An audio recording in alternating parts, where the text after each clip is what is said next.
Am I allowed to sit Yes, next to you please. and ask you some questions? Yes, of course. Thank you.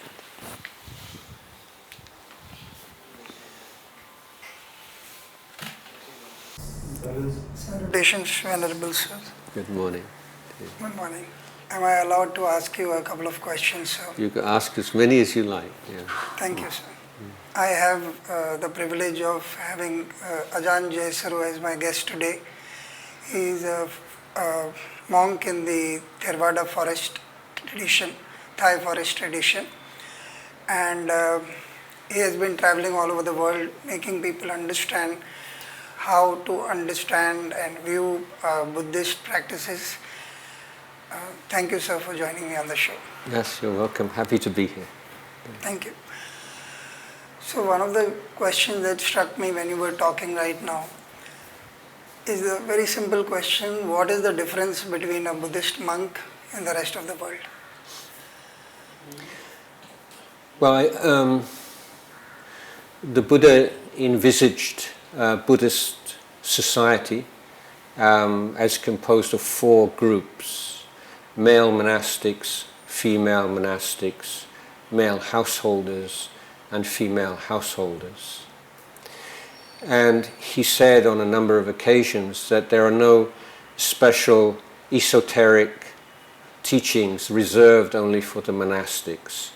So the teaching is the same whether you are a monastic or a non-monastic. But the Buddha didn't only teach the Dhamma, he taught what he called the Dhamma Vinaya.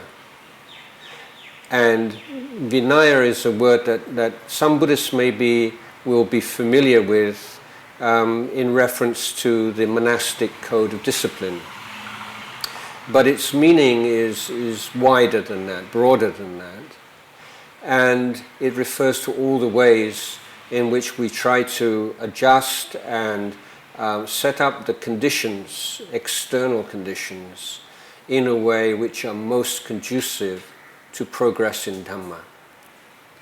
So the Buddha wasn't only talking about the inner world and meditation, but recognizing that the society we live in, its values, the conventions and laws and so on, have a serious impact on how we live our lives, and that we need to take that into consideration also. So Vinaya means that all the tools that we have at our disposal to create a situation, a family, a community, a culture which reflects Buddhist values and supports the practice of Dhamma. So in the world at large it may be laws and regulations, conventions, customs, agreements, and so on, all the different ways in which we can come together and decide, well, we'll do it like this rather than like that. So in the world, of course, with so many different groups with different interests and different values, one's ability to create an environment which is conducive to Buddhist practice is limited. But the Buddha was able to design a structure and then what we call the monastic code of discipline, the Vinaya, aimed specifically at minimizing all the obstacles to the practice of the Eightfold Path and maximizing all of the supporting conditions. So monks, monastics, are people who voluntarily feel such a strong commitment to the Eightfold Path that they want to enter the Sangha and take advantage of these supportive conditions for the practice, study, practice, and propagation of the Dhamma. What makes people opt to be a monk? Is it necessary that suffering or dukkha of some kind is a necessity to start looking inwards, or are there other factors at play? How do you look at it? Well, if we look at a Buddhist country like Thailand today, there's a wide variety of motivations.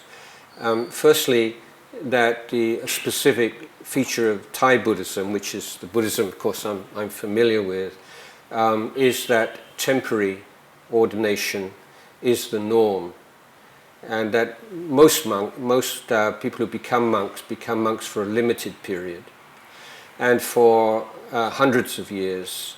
It is like a rite of passage for young men after they finish their education, before they get married, before they begin their careers.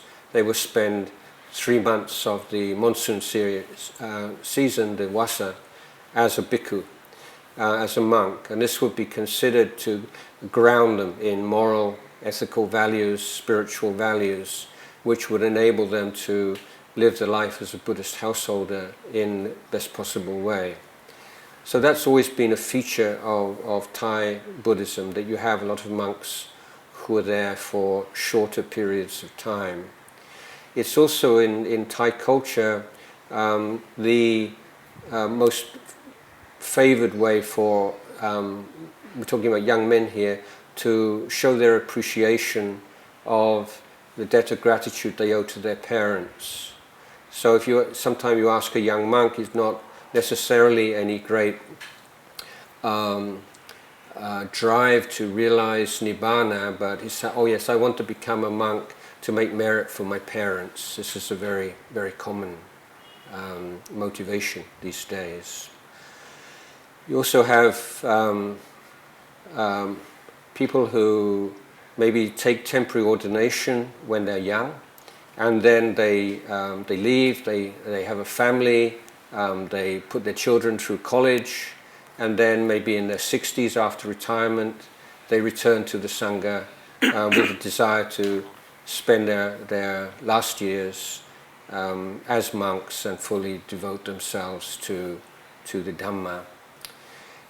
In Thailand, at least, if someone who has already married, had lived life as a householder, if they wish to become a monk, they have to have permission from their wife if they're still married. So if someone is running out on difficulties at home, and then you really don't want that kind of person, because they tend to cause a lot of problems in the monasteries. If that kind of immaturity, then before very long it starts to express itself in the monastery. So that's one, I think, misunderstanding, that people think, that becoming a monk is a way of sort of escaping from the real world, as it were. I think as someone who's lived this life for over 40, almost 50 years, I would say that it's quite the opposite, that certainly in the forest monasteries, you are confronted with yourself. You have to learn how to live with yourself without all of the distractions of modern life. You can't run away from your feelings and your mental states through eating or entertainments, or you're putting yourself on the spot. And the life is quite rigorous, one that the day begins at 3 a.m. And usually 10 p.m. before it ends, and it's a lot of hard physical work often, as well as meditation. And so it's not for someone who just wants to have an easy life, that's for sure. So in Thailand, the monastic order, I think maybe 300,000, something like that, 200 to 300,000 people, monks, nuns, monks and novices. I would say less than 10% are ordaining with the motivation you find in the Tipitaka to follow the path to ultimate liberation. I have a lot of the monastic order split into two camps right from the time of the Buddha. We have the monks who are living in the forests and living quite an ascetic life, and whose lives are based predominantly on meditation, whereas monks in cities and towns and villages, they often have more like priestly functions, performing ceremonies for the local people and providing the sort of the moral and spiritual heart of the life of the society. And I think sometimes in Thailand the forest monks can get a little bit kind of arrogant even, we're the real monks and they're just, like career monks or something. But something that I often now say to younger monks who say things like that is, it's because of these monks that Buddhism is still alive today. If we're all off in the forest and we only ever see people on alms round and just then I think Buddhism would just be kind of like just for the elites these days. But it is still so much embedded in the culture is because of this the monasteries in the towns and villages which become the center of the social and cultural life of the community. You mentioned that a lot of people opt for the temporary kind of ordination. Yes. In your experience, have you met enough numbers to give you any indication of there are any lasting character changes that happen, any moral code that is really picked up, or is it one more tradition like many other religions of the world may have different varied views about it, but how do you see it? Yes, I don't have the data, of course, and it's going to vary from person to person. True. So, just one or two observations is that this custom of ordaining, becoming monk for the 3 months of the rainy season is very suited to an agrarian society where you plant your seeds and then you have a period during the rainy season when the rain's coming down. There's not very much work in the fields. And then you come out from monkhood in time for the harvest. So it's not having a negative impact on the family finances or economy. Also, if you are a civil servant in Thailand, you can request 3 month paid leave to become a monk once in your career. So that's the way that the society supports that. But as the shift towards a modern industrial capitalist economy has gathered speed, more and more people living in the cities and taking three months off to become a monk is less and less practical. People say, I'd like to do it, but I just lose my job, and then when I get back, how am I going to take care of my family?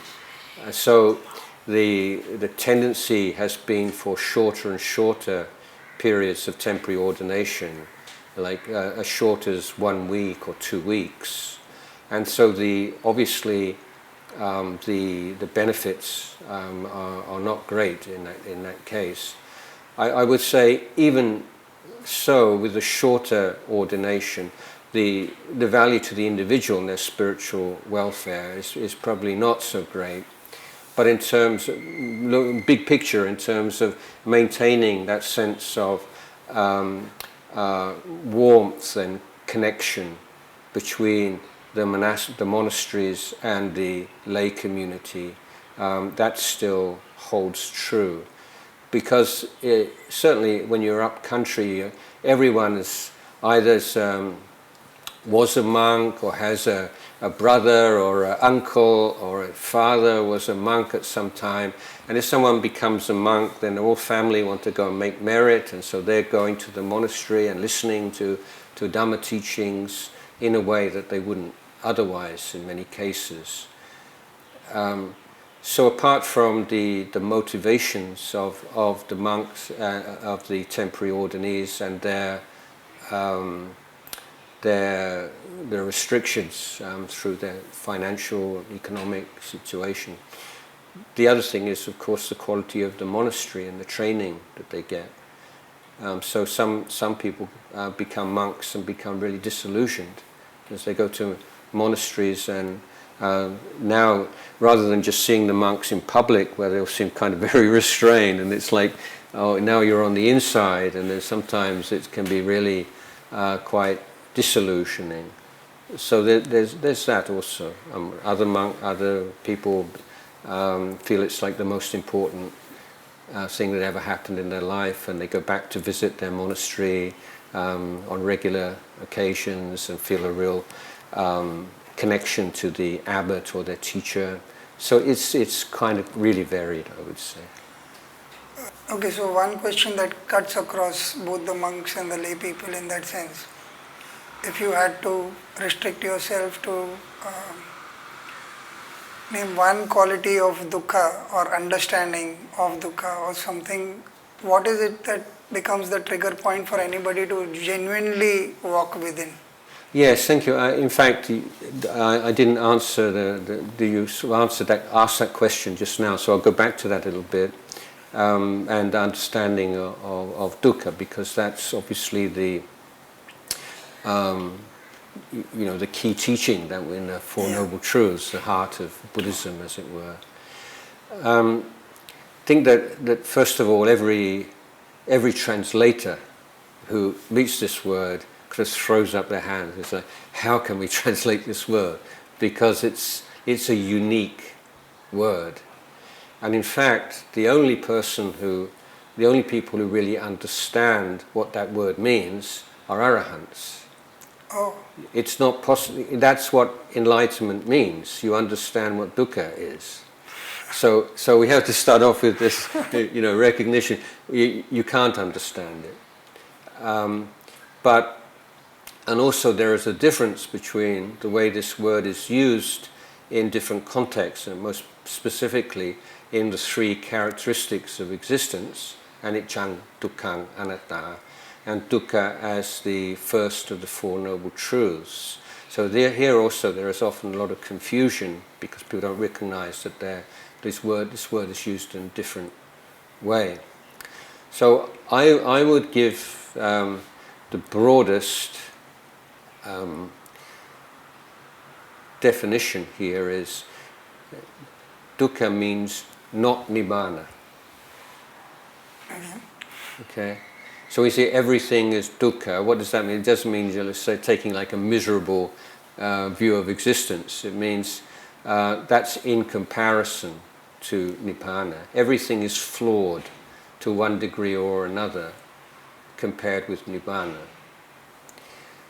Also, there is a saying of the Buddha, again very important, which is often overlooked, is that nibbana is the highest, the supreme kind of happiness.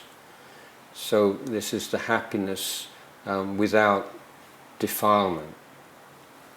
So in understanding dukkha in the Four Noble Truths, we're saying that this is not a denial of worldly happiness. Okay. But it's saying that worldly happiness is always conditioned, contingent, flawed to one extent, degree or another, and is inseparable from various forms of unhappiness. So it's looking at the whole picture. To give you an example, let's say you have a desire for some sensory pleasure, and you are successful and you enjoy that sensory pleasure.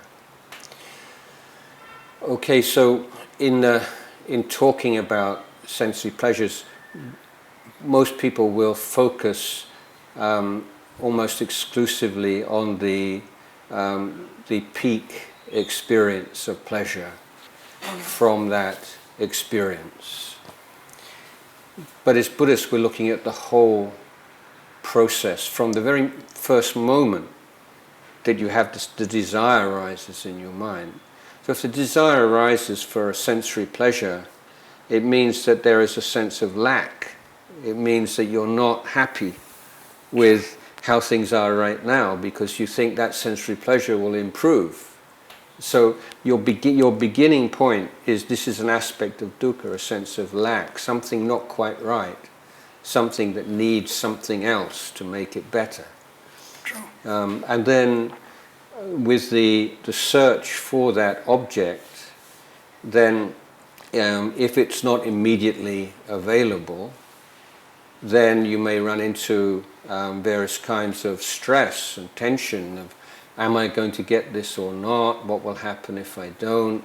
And the way that you look at other people changes in that now you're looking at people as competitors or people to use in order to get what you want.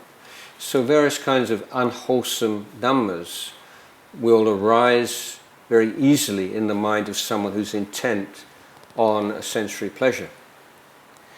And often one's commitment to moral standards is compromised because if there's a shortcut to get this thing that you want, then often if the desire is strong enough, then many people will be willing to take that shortcut, which might be dishonesty, taking advantage of other people.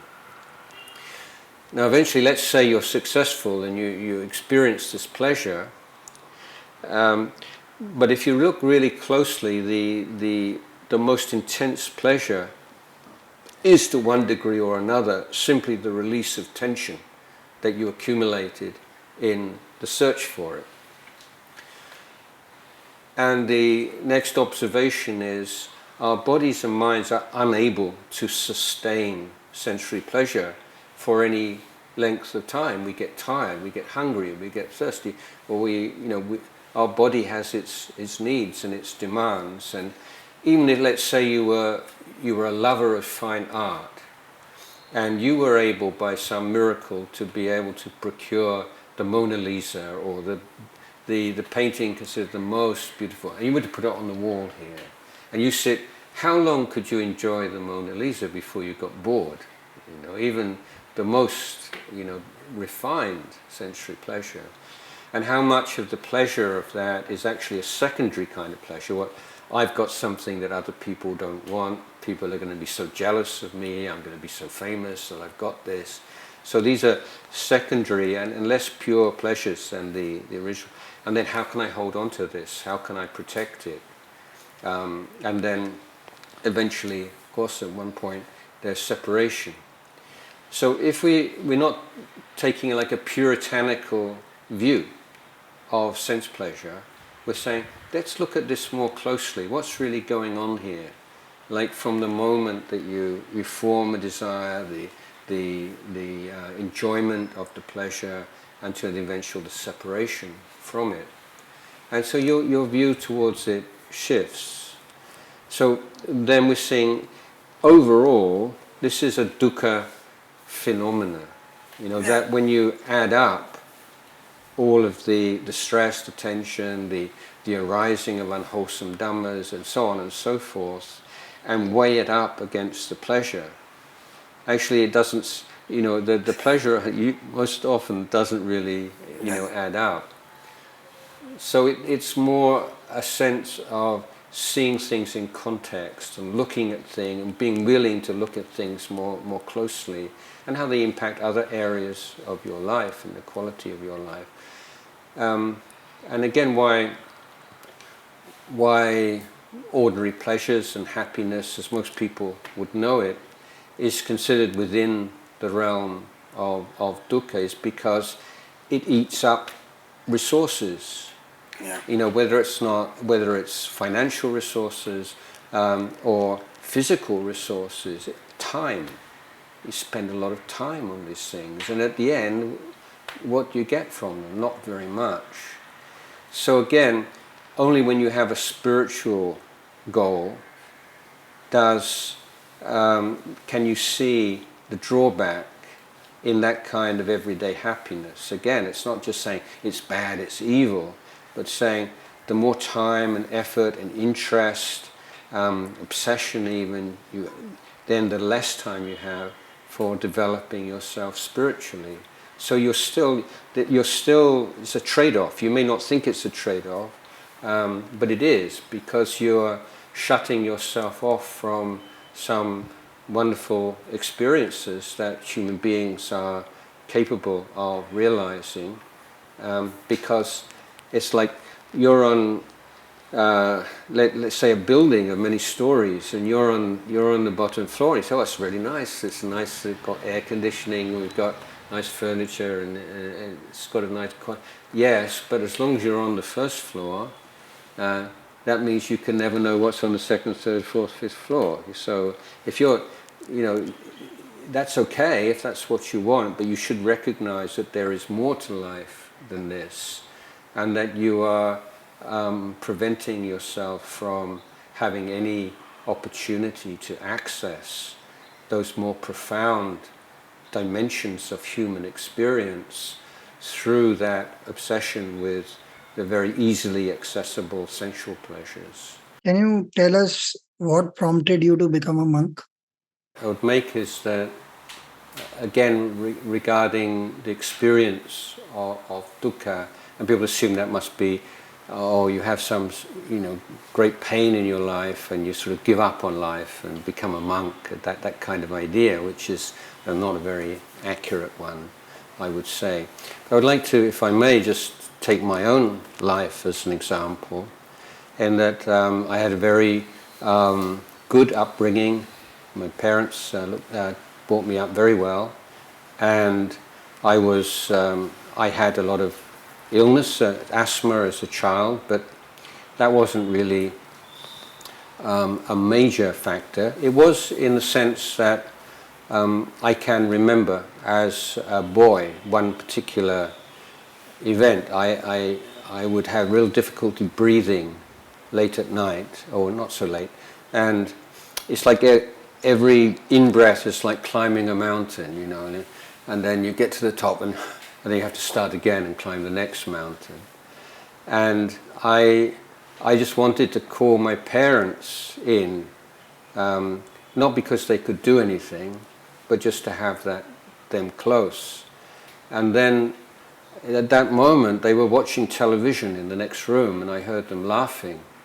And I thought, no, I don't want to bother them. And then I thought, when you're really suffering like this, nobody can help you. They can't really. What do I want them to do? And so this sense that in the really important, critical events in your life, you have to know how to look after yourself. So I don't think I was that articulate at 8 years old or 9 years old, but that was the underlying kind of idea that came to me through physical suffering as a child. And as I recovered, and I was always a very good, I think partly because I had asthma, I missed school a lot and became very studious and liked to read and study and think in ways that most boys of my age would not. So I'm grateful to asthma for that. So when as a teenager, there are two questions that came up in my mind. It's like, one is, what's the best way to live your life as a human being? And secondly, the world seems so full of pain and suffering and violence and injustice and cruelty. And does it have to be like this? Could the world be, in some way at least, better than it is right now? And what would that mean? And what responsibility do you have as just a single human being to try to make the world a better place? Is it possible to do so? And if so, how could you do it? These are the kind of questions that I spent a lot of time thinking about and read a lot of books. And I didn't think this was a religious inquiry, because I thought I'd rejected Christianity when I was 7 or 8 years. It didn't make any sense to me. I had no sense of, it just didn't compute, and so I was looking at works of philosophy and psychology and so on. And then I came across teachings of the Buddha, and it's just like absolutely, I say enlightened common sense, not like some exotic Asian religion, but it's, oh, of course, it's so clear. And so, in short, my conclusion was the practice of the Eightfold Path is the best way to live your life, whether it's in whatever path of life or whatever profession or whatever, but it should be based upon practice of the Eightfold Path. And secondly, that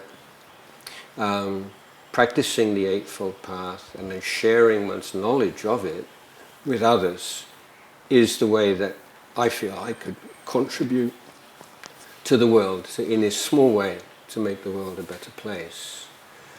And it was only 2 or 3 years later, well, after I'd been to India and spent a year traveling around India and got back and really just took stock of what I wanted to do with my life, then I found out that it was possible to become a monk in the forest in Thailand, and that the monastic order was set up specifically for people like me.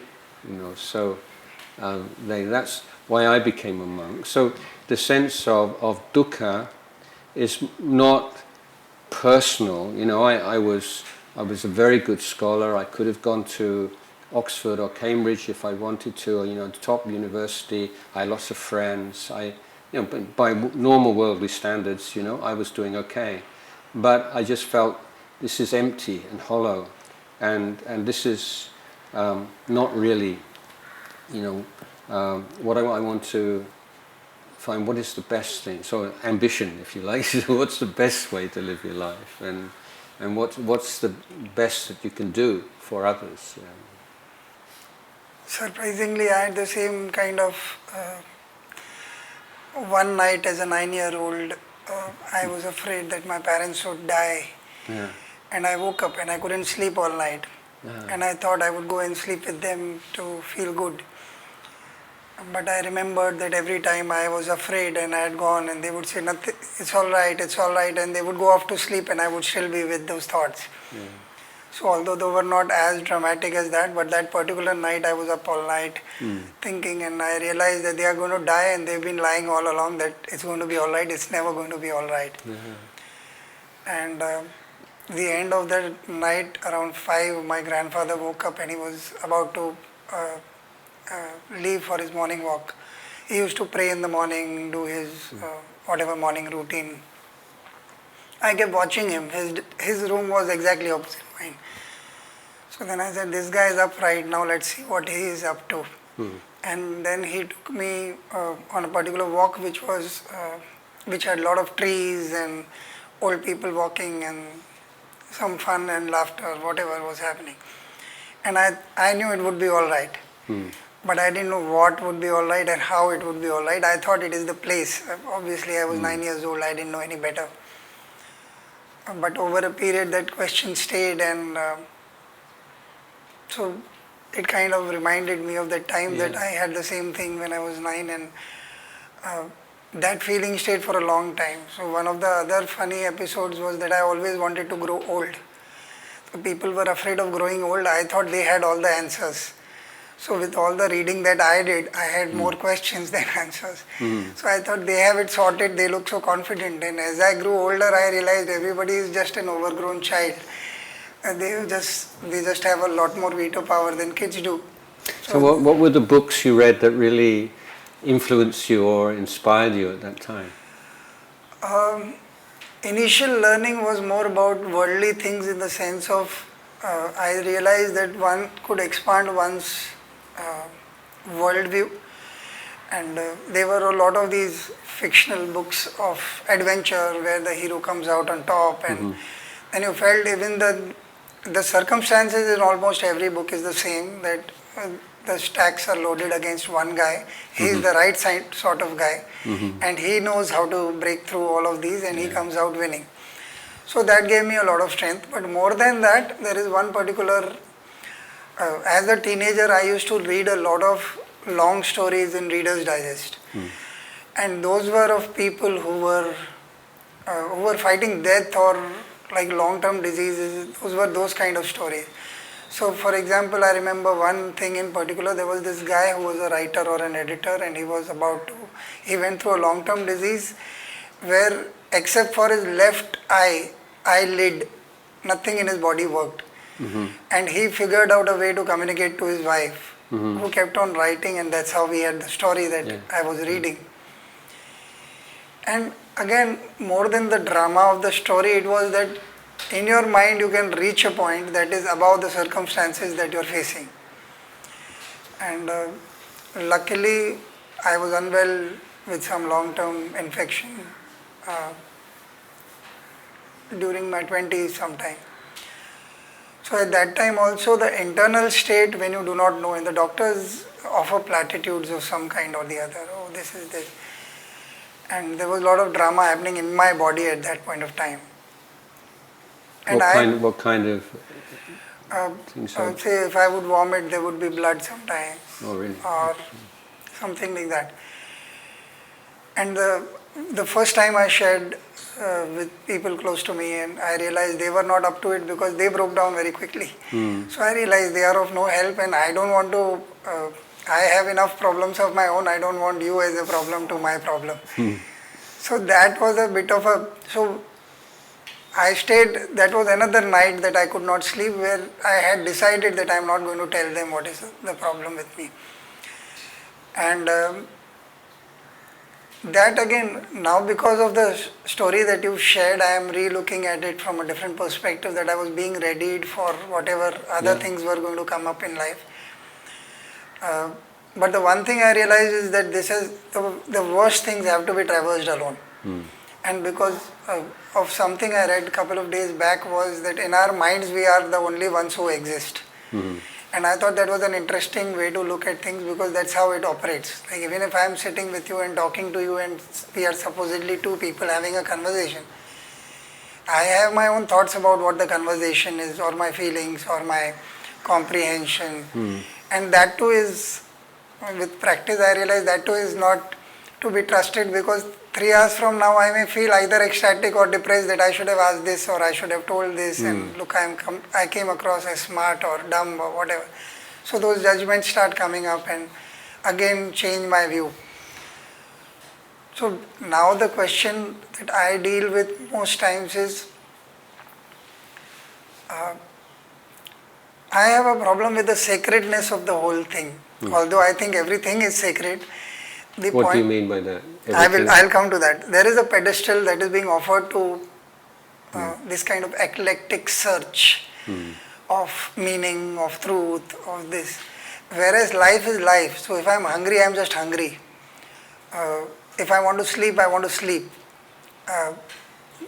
We deny these as lower impulses. Vis-a-vis, there are certain higher levels of thought where we are thinking we are doing better because, so instead of, if I was using this time to go earn a living today, so I am a little lesser than what I am doing.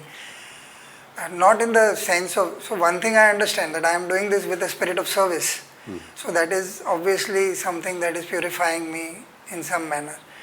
But I mean as a choice between two things, and thinking that if I am fending for my family and earning a living today, a lot of this is not given any importance to. I am finding that all of this is now merging as one, and there is some other meaning at play. How you live, how you perceive things, how you see the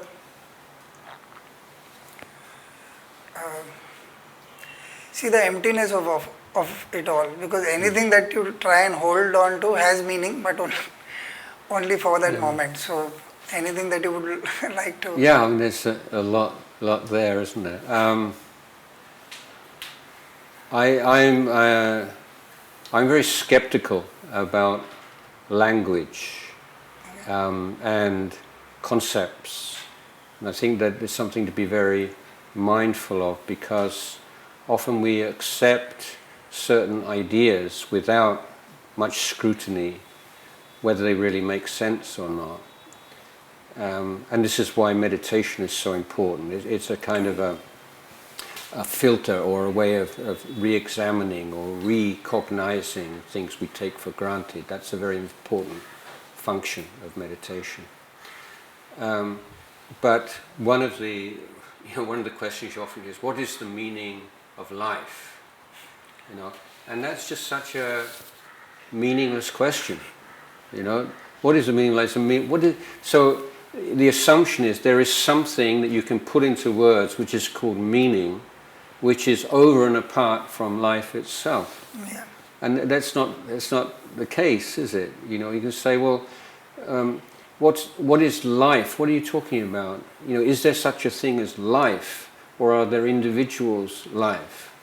So because when you're down to what you can actually experience as a direct experience, where you can say, well, what is the meaning of that person's life, or what is the meaning of that flower? What is the meaning of a cloud? What is the meaning of the sky? It's not a valid or a useful way of thinking.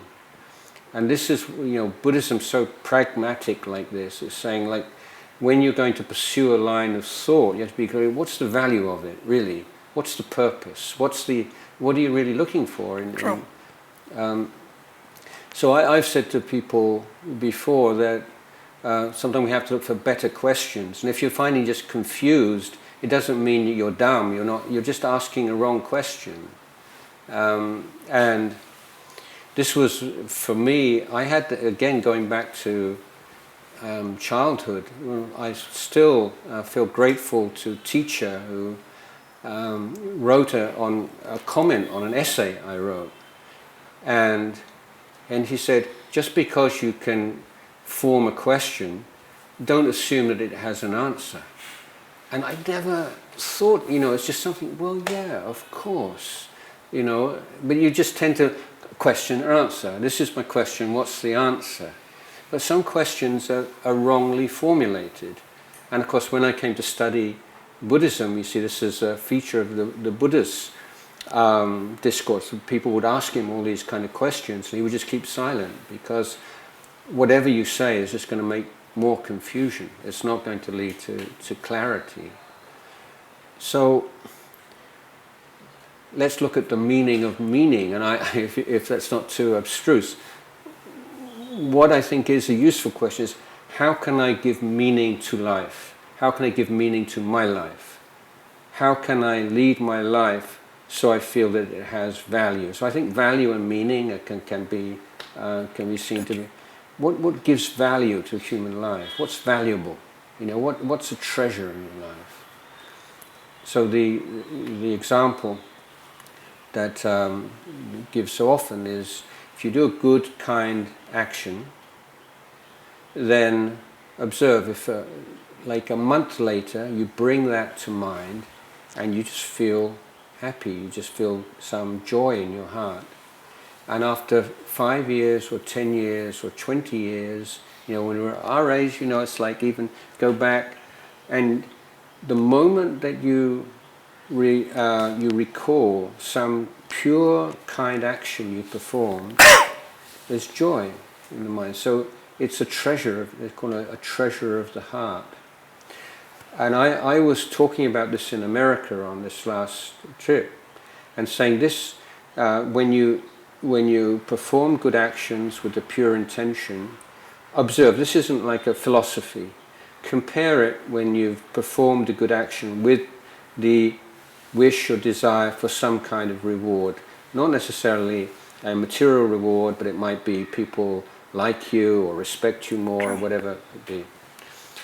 When you recall that action, what you find is that what was recorded in your mind is a transaction.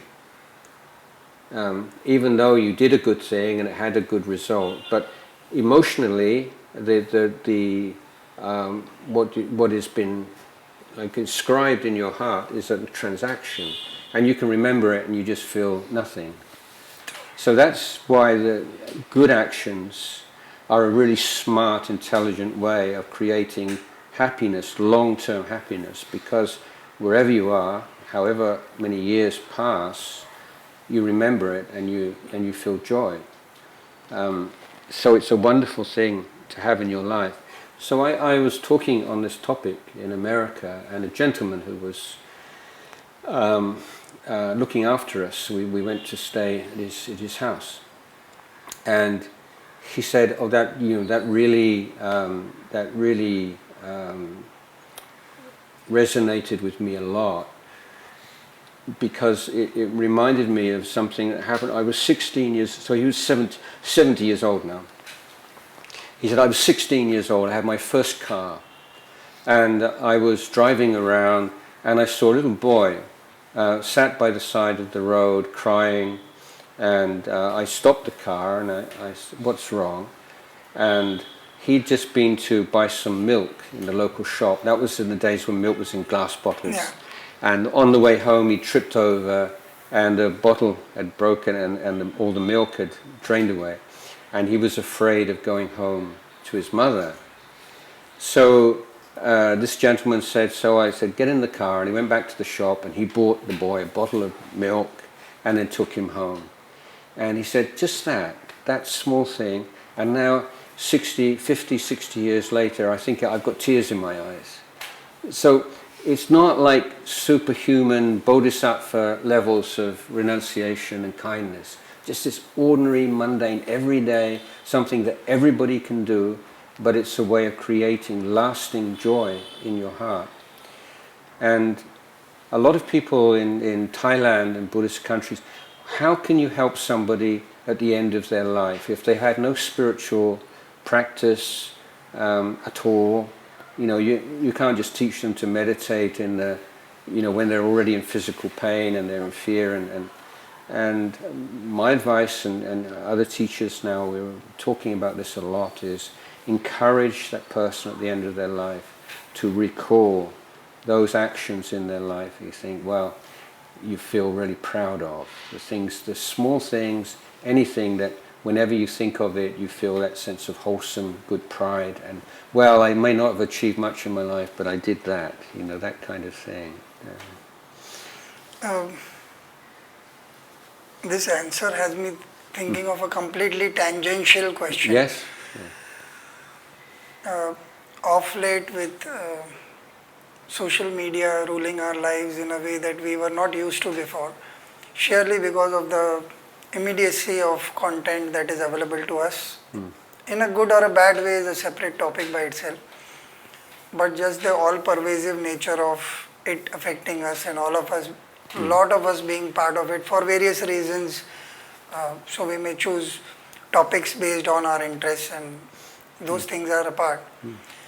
But the one thing that I personally have also experienced, and I see the immediacy of whatever it makes us feel, even if it is, so there are videos of kindness where this guy goes around and hands over cash. First he asks for some help, and mostly from poor people or people working in burger joints and stuff like that. And they'll end up whipping out a sandwich or a burger and paying from their own pockets to give him. And then he'll say, look, I'm not hungry, I'm not penniless. And he'll ends up giving them $1,000 or $2,000, whatever they want. Sometimes he has he's coordinated with someone, say a flight, airplane carrier, and they would offer a free flight for this guy to go back home, whatever, with $2,000 included, stuff like that. Now I sob like a kid when I see all of this, because it's like the kind of world that you wanted to grow up in, and you then as you grow up you realize that this doesn't happen as often, and yet after 5 minutes you will find me laughing or dancing at something absolutely inane and nonsensical, and you will say, hello, you were just about to change and completely. So the emotions have become far more momentary than ever before.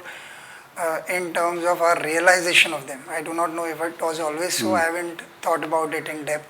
But just that your answer gave me this thing that if I think about some kindness 20 years from now, or 5 years from now, 2 months from now, 1 week from now,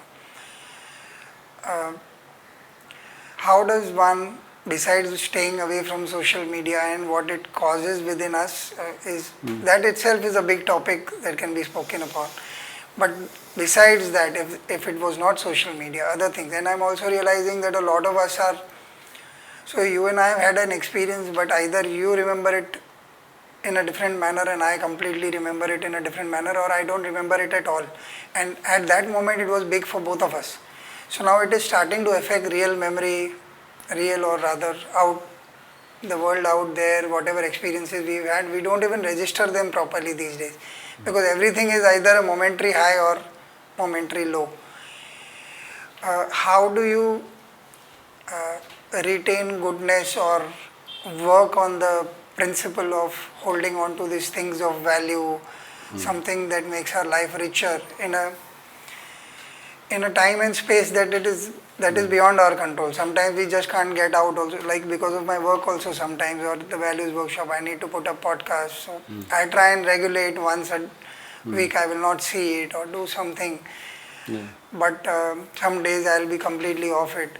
But those are far and few between, and the entrenchment is far more stronger as we go further. So what would be your take on it? Being a monk, and perhaps you have had some experience of seeing people being attached to this phenomena. Oh, of course, yeah. And because I also am working in education, so it's a huge concern for parents and the demand of children to be part of that world, and very difficult for parents to resist that. Yeah. Someone I would recommend you read, who has a lot interesting things, valuable things to say on this subject, is an American academic called Jonathan Haidt. That's H-A-I-D-T. And he's recently published a book called The Age of Anxiety, which I think that's the title, which maps the correlation between the growth of social media and mental health decline in adolescents, particularly girls. It's very strongly indicated in girls. So we can see that social media is like a real challenge for us now. Jonathan Haidt and his suggestion is that social media should not be allowed for anyone under the age of 16, and that below that age are too vulnerable to the malign influences. So I'm not going to spend our time talking about that, but there are YouTube discussions with him and his book, and these are people concerned on this issue. I would say he's a good person to read up on. A couple of things. I think first of all, if we come back to principles, the first one is one that as Buddhist meditators and practitioners we're familiar with, and it's the criteria that the Buddha urged us to apply to all different areas of our life, saying, on a big picture, generally speaking, is there a growth of unwholesome dhammas and a decline of wholesome dhammas, or vice versa? So this gives us our guidance. Should we be involved in this venture, or should we do this, or should we do that? Should we pursue a friendship with this person or that person?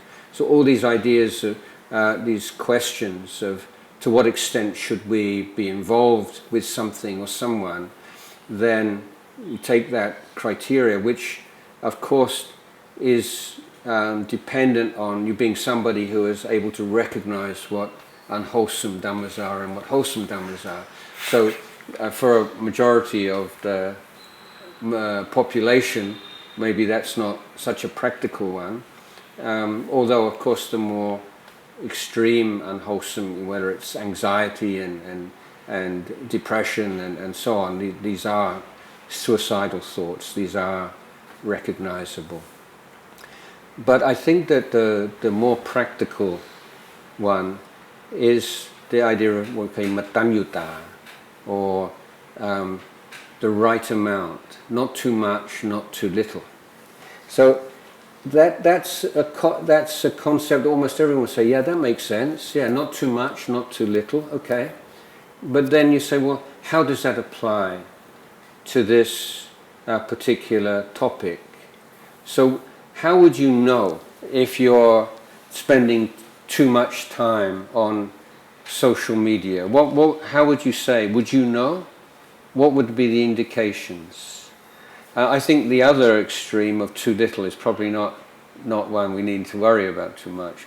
But are you aware of, whether it's a child playing too much video games, or is anyone too much? Or what would be too much in this situation?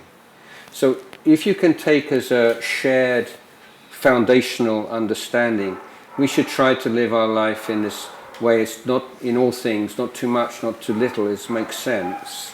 Then how can we apply that to social media? Specifically, I would say to establish some boundaries. For example, not to look at social media for half an hour before you go to bed at night, and not for half an hour after you get up in the morning. And so that should be a time for spiritual practices, or just to be calm and quiet. And so, because if you're going to bed in a very confused state of mind, then you'll wake up in a confused state of mind. And if you give a little time just to calm your mind, a little bit of meditation and sending thoughts of loving kindness before you go, you'll wake up in a good state of mind. And for meditation practice, early morning is the best. That's when you really do the work of meditation. Because in the evening, for most people, end of the day, you're kind of tired. It's more of a relaxation. But the actual more effort put into this understanding of the body and mind through the tool of meditation, that's early morning. So you don't want to start off by looking at your social media. You're just like poisoning the well before you start.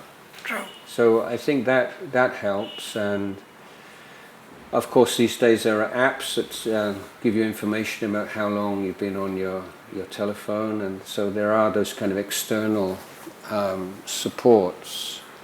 But the practice of mindfulness is one which is always accompanied by sampajanya. So that's usually translated in English as clear comprehension. And that includes clear comprehension of purpose and clear comprehension of suitability. So that means bearing in mind, why are you doing this?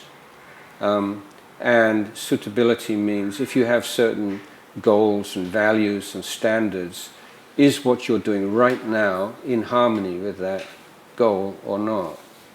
So those are the kind of things that you need to bring to mind.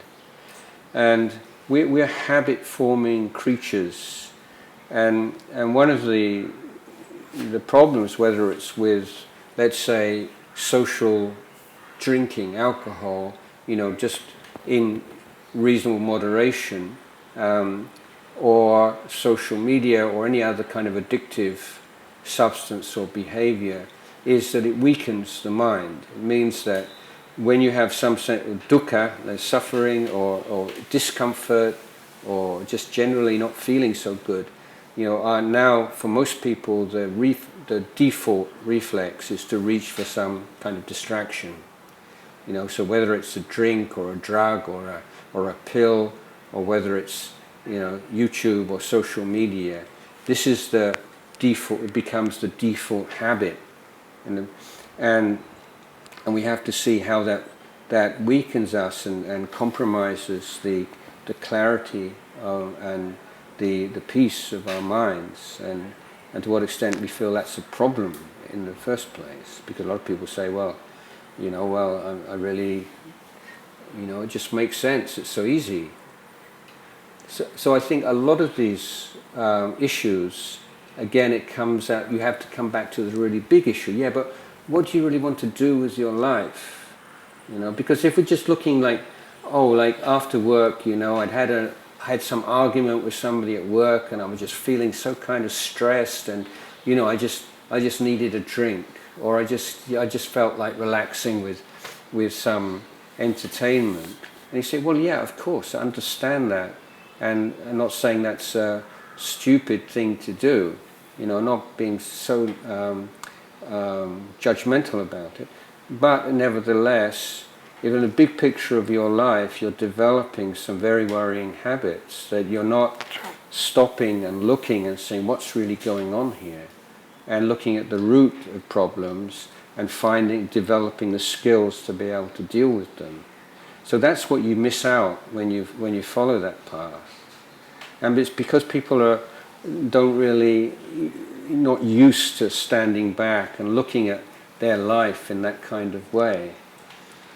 And I think this is why, meditation again is just coming back to the present moment, coming back to the body and the mind. And this is the real world, this is what's really going on. There is one question that had arisen, but I forgot to ask it in the flow of things. So is my understanding right, if I understood the import of the answer you gave at that point, was that my question was, what is the quality of dukkha that kind of leads to wisdom? Yes, sorry, yeah. So I digressed a bit. So in the most profound teaching of the Buddha, Paticcasamuppada, there is one sutta where we go through the 12 links of the Paticcasamuppada, of the very profound analysis of how dukkha arises in the mind and body. And then, but in this particular sutta, it says, with dukkha as cause, sattha, faith arises. So sattha received in a wise way the recognition of dukkha, and recognition as a universal factor leads to faith in the practice of Dhamma. So you're willing to make the kind of sacrifices and commitments which are involved in training human mind, because you see the all-pervading nature of dukkha. So the ordinary person, the dukkha, and then the mind just falls into this pit. But with that foundation of right view, then dukkha is actually strengthening you in your wish to practice and to train, because the dukkha as we experience it is conditioned by defilement. This is, you say, the basic hypothesis, the Buddhist hypothesis he gives us. Human mental suffering, mental pain, it's conditioned by defilement. And unless you do something about defilement, or three groups of defilement, with the group of the greed group, and the anger, hatred group, and the delusion group, unless you do something about those, they're not going to disappear by themselves. They're not going to disappear through ceremonies or prayer. They will disappear through the systematic application of the Eightfold Path. So if you don't follow the Eightfold Path, you're going to experience dukkha forever. It's never going to get any better. Well, it might get better in some ways and some areas for a short period of time, but you're still caught up in this samsaric struggle. But the momentous, occasion is where you say, okay, I'm going to follow the path of the Buddha and start to reduce the defilements in the mind and deal with the root cause of dukkha. So that's when we're taking refuge in Buddha, Dhamma, Sangha. So it's the recognition of dukkha as a phenomena. If you say, I'm suffering, that's not understanding dukkha, that's not recognizing dukkha, that's still it's me and mine.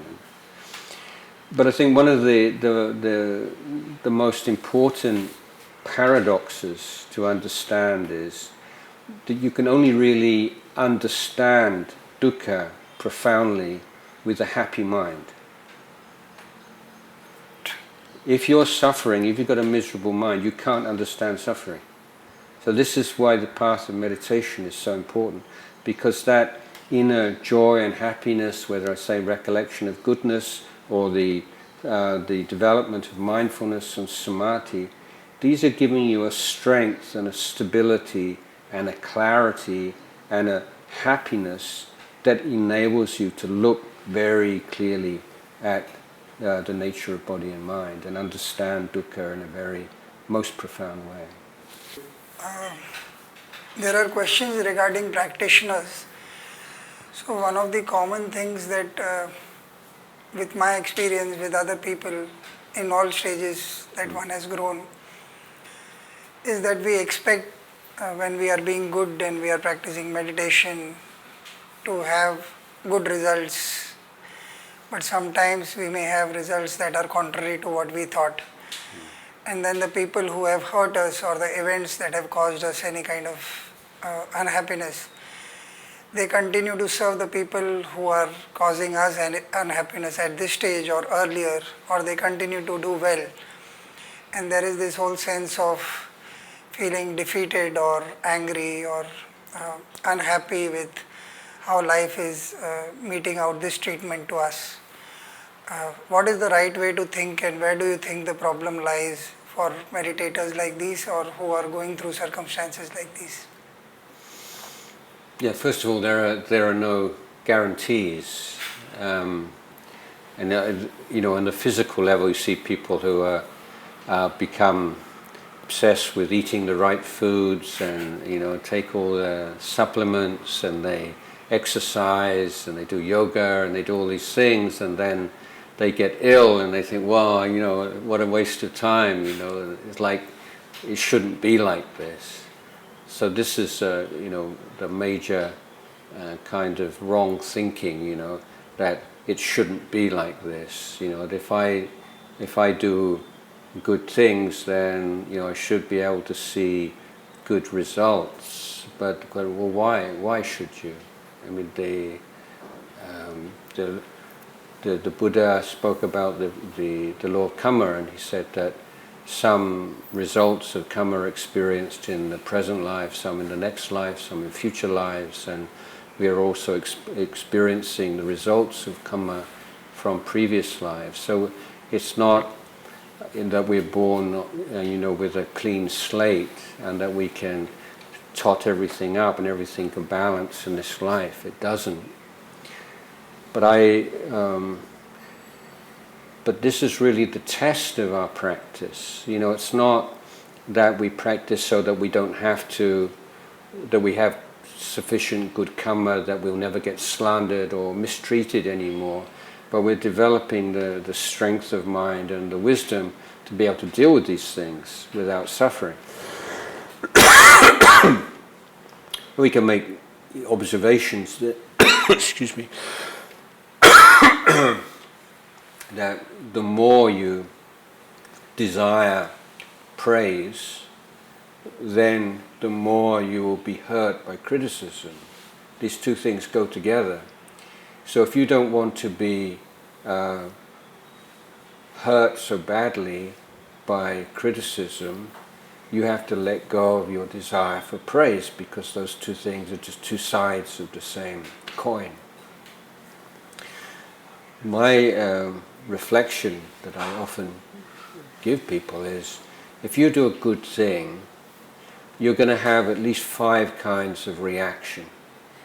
You're going to have one group of people who will genuinely appreciate what you've done and express that appreciation. Then you will have a second group of people who will give you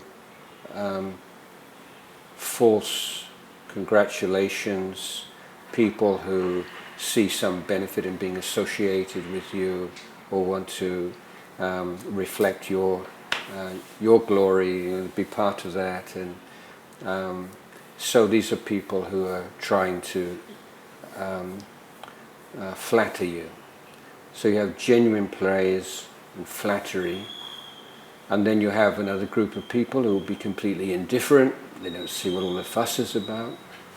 You will have a fourth group of people who are jealous, and you will have a fifth group of people who will be upset because your goodness somehow prevents them from doing what they want to do and their unwholesome activities. So if you recognize that there are five possible reactions or five groups of people like this, you're ready, you're equipped, so you don't feel, oh, that's so unfair, or why is it like this? Oh yeah, so somebody offers you some genuine praise and you think, oh, and this is group number one, there's a few people today. Or then there's a jealousy, oh, and this is group number four, it's meeting with group number four right now. So it's like you're ready for all the different possibilities. You're not saying it should be like this, and anything that's not like this is somehow wrong. So worldly dhammas and gain and loss and gain of reputation and loss of reputation and praise and blame and pleasure and pain. This is what these are the features of human life. And even the Buddha and the great arahants were not free of those things. The Buddha was accused of making Jinchamani pregnant. Many occasions when people slandered the Buddha, and Venerable Sariputta, Moggallana, and Mahakassapa, so many examples. So these are pure, but the purity of that level, and they still had to deal with these things. So why would we think that we have a right to be free of them? That's a wonderful answer, thank you. One connected question, somebody that a friend of mine knows, we were discussing, was there is this particular meditator who has intense body pain every time he attends a meditation retreat or does continuous practice. What has happened is that at the end of every meditation retreat, everybody goes out happy, but the more he meditates, the more these kind of pains are coming up. Is there any light you can throw on any kind of solution for this? Yeah, also people. I think it was the other also case of people who have intense physical pain and hope that meditation will cure them of it. Again, it's really a function of their intention and their understanding of what meditation is and can achieve.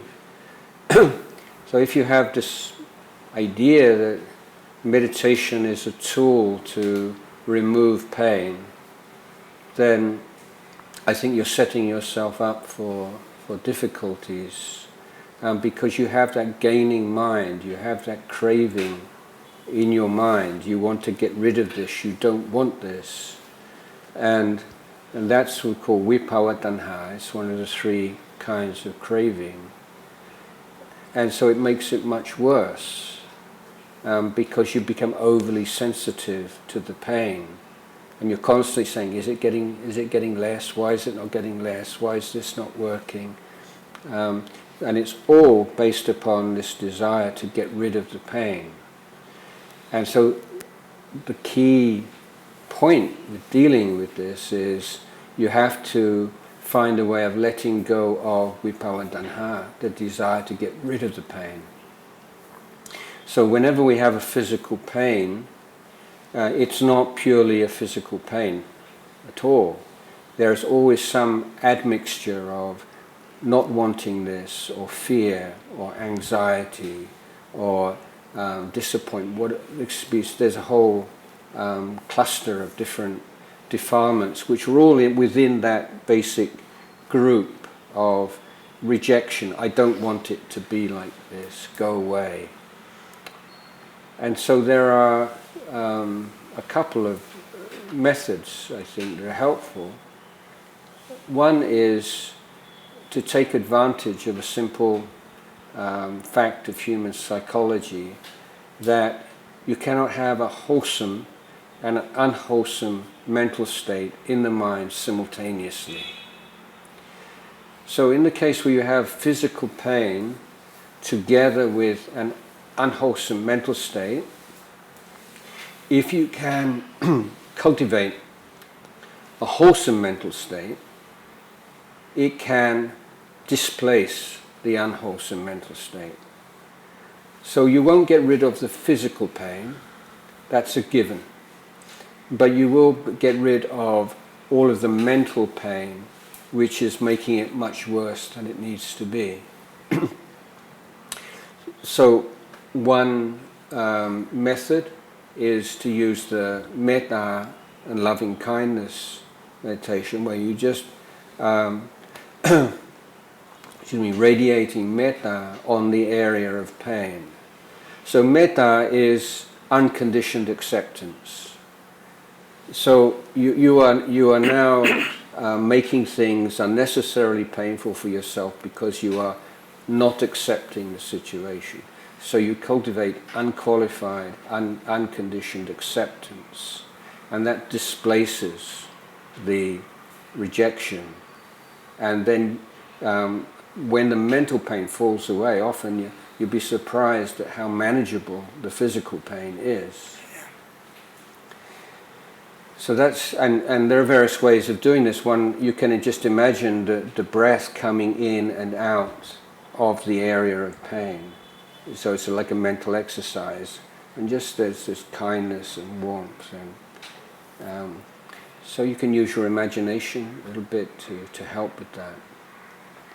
And the other method, it's a more wisdom-based method, is rather than replacing that rejection and fighting against the experience, you replace it with the inquiry, interest, and you're looking at what's going on here. What is this pain? And you can look in three different areas. One is the characteristic of the pain. There are different kinds of pain. You know, there's shooting pain and pressure and burning and so on. So you're looking at what is the characteristic of the pain, and is it stable? Is it permanent? And you see, oh no, it's changing all the time. What about the location of the pain? You say, oh, I've got pain in my knee. Where exactly in your knee? And when you look more closely, you see it's not a fixed point. It's moving all the time. It's impermanent. And then finally, the intensity of the pain. Again, you have this. It builds up, reaches a peak, and then falls, and then comes back. So it's like a wave, So now you're really interested in the impermanent nature of the characteristic of the pain, the location of the pain, the intensity of the pain, and simply that replacement of the rejection of the pain with this inquiry into the pain, which is an acceptance of it as an object of investigation. Again, that will remove a lot of the mental component of the discomfort. Am I allowed to ask frivolous questions? Yeah. So there is this, many years back when I was still reading a lot of stuff, there was this small booklet, what would a modern monk do?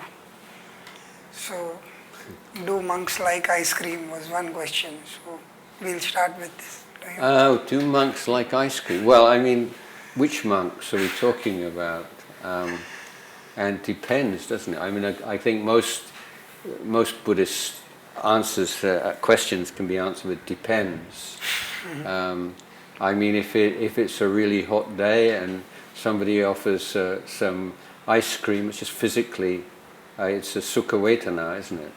So there's a difference between like a physiological response. If a monk is in a very hot, walking the streets of Mumbai in the middle of the day and walks into an air-conditioned room, will he experience pleasure? Yeah, of course. I mean, it's just a physical nature of the human body.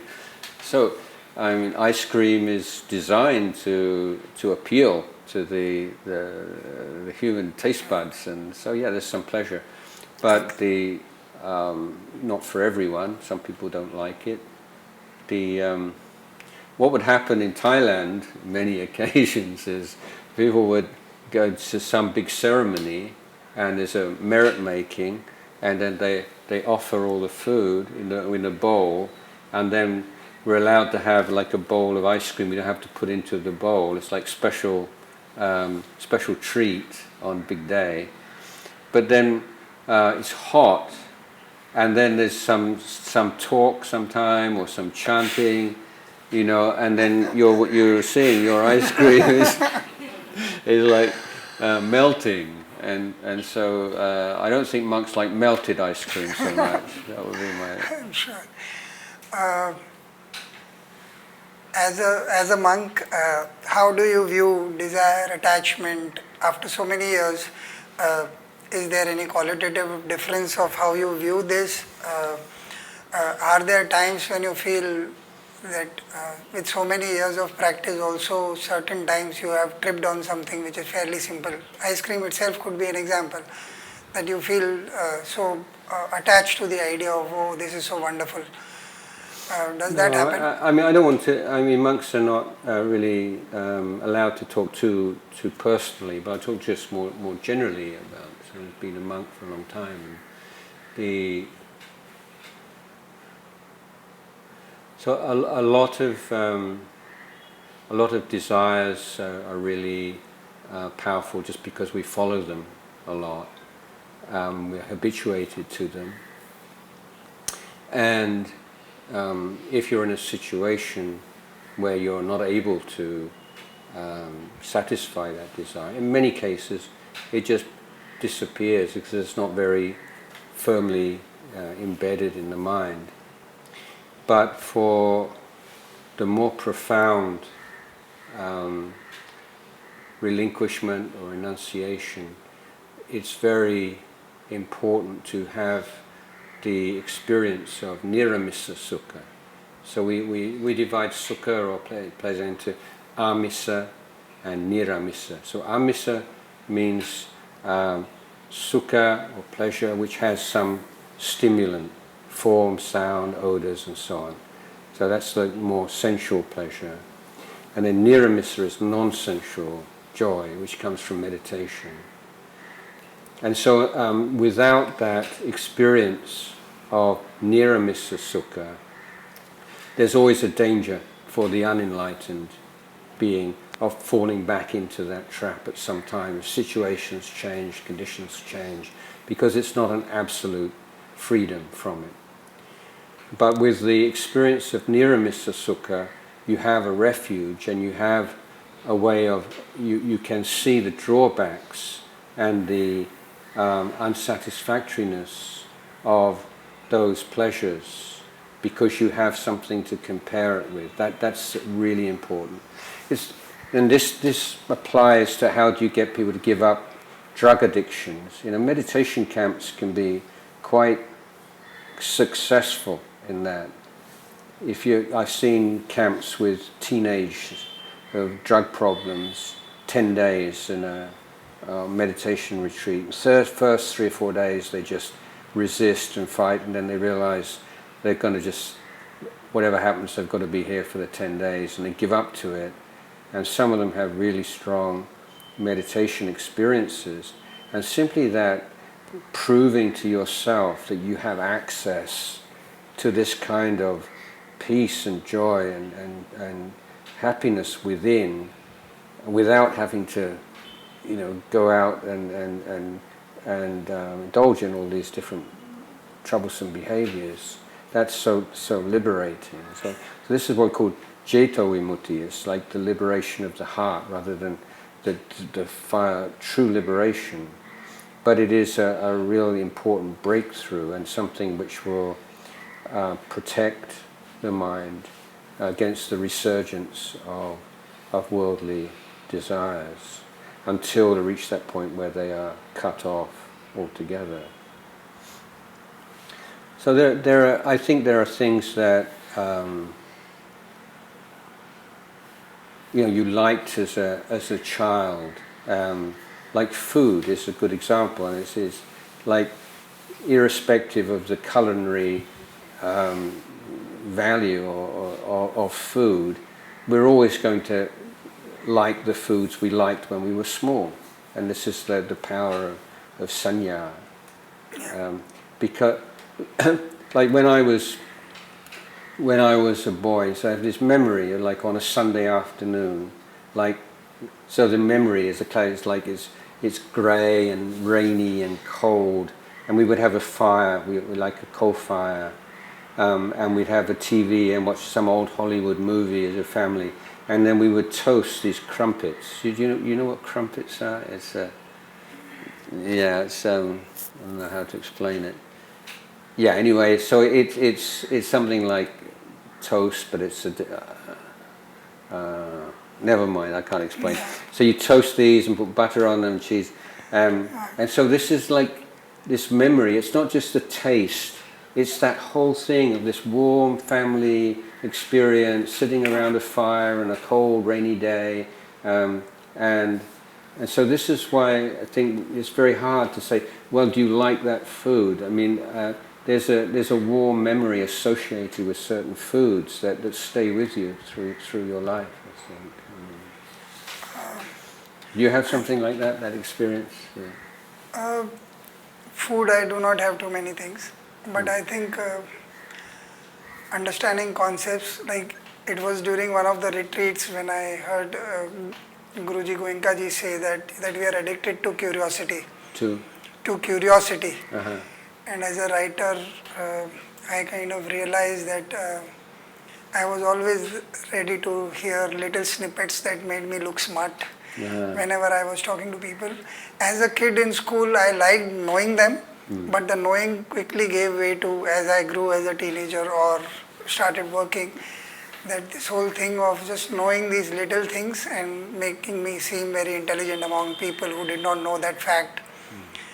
And when he said that, that's the first time I realized, how does he know?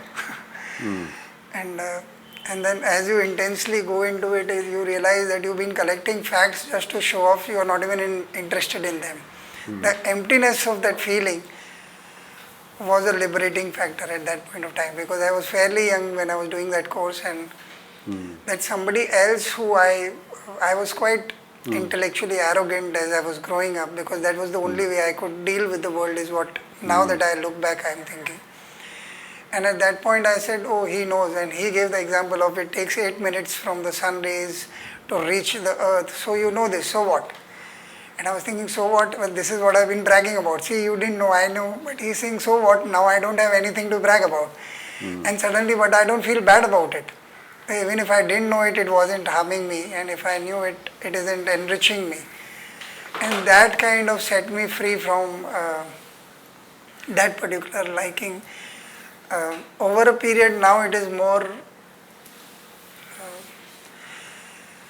I am unable to study it further, but it is a happiness of being most of the time. So I am not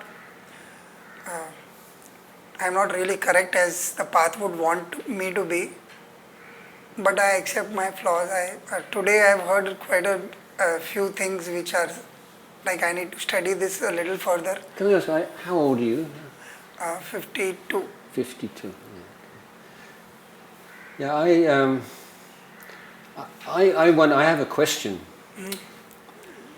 That a couple of times now you've looked back on yourself and said you were very concerned with creating a certain kind of impression of being intelligent, of telling people things they didn't know because wanting to appear in a certain way.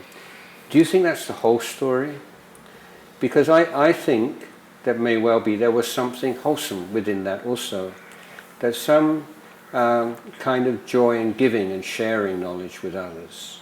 That it's not necessarily, black and white. That there is when you have some knowledge and you tell people and you see their lives light up when they know something that they didn't know before. That there's also something good in there. And I'm just wondering whether you're maybe a little bit too hard on yourself, and that there was. It is a mix. I was an advertising writer, so I was never really in control of the information I had. So if I was meeting you as a client, I needed to show that I knew as much as you, if not more, for you to give me the job. So a bit of showing stuff that would not matter to the job at hand.